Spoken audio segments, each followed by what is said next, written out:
Hello and welcome to my presentation, Healing is Sexy.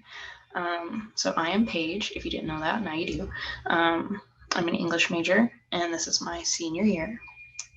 So today we are going to be talking about trauma, sex, and healing in the realm of the senses. Just in case you need a quick recap, trauma sex is this idea proposed to us by Jonathan S. And he offers up this concept of healing through sex because those that engage in trauma sex, any non-normative, non-heteronormative, disabled, traumatic past experience with sex, because that kind of sex is very deliberate and consensual almost every step, basically every step of the way. So in the realm of the senses, we see Sada, a former sex worker who starts working at this house where she meets Kichi. They begin a relationship despite them both being married, and then this relationship very heavily revolves around sex and ends with Sada strangling Kichi.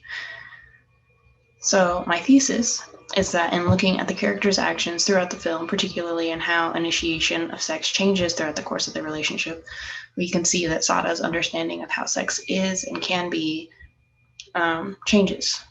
And this is important because, no one really talks about it. So Abe Sada, for those of you who don't know, was a real person. She was molested and raped as a young child, teen, and she was forced into sex work by her father at age 15 because he blamed her for what she went through and didn't think she'd be able to do anything else with her life. And obviously becoming a sex worker, especially against her will, did not improve her relationship with sex. I'm sure you're all pretty skeptical, but hear me out. So in the beginning of the film, Kichi is the one who initiates sex and sexual intimacy. Around about a third of the way through, we see Sada finally start to initiate sex, and from that point on, it is her who initiates sex for the rest of the film. Sada is also the one who suggests new ways to make sex more exciting, so the slapping, hitting, pinching, and then obviously most notably the choking.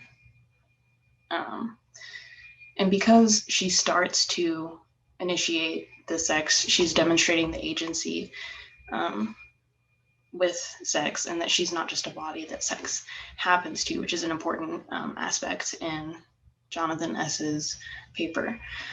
She's also more confident regarding sex, and now we understand that she realizes that sex is not just male-centric and that she can have her own pleasure. And then, of course, the adding of things to the bedroom is a step towards healing for those who have experienced trauma and sexual trauma. And I'm sure you're going to have tons of questions, especially the very obvious one of the ending, but that is my presentation. Thank you, guys.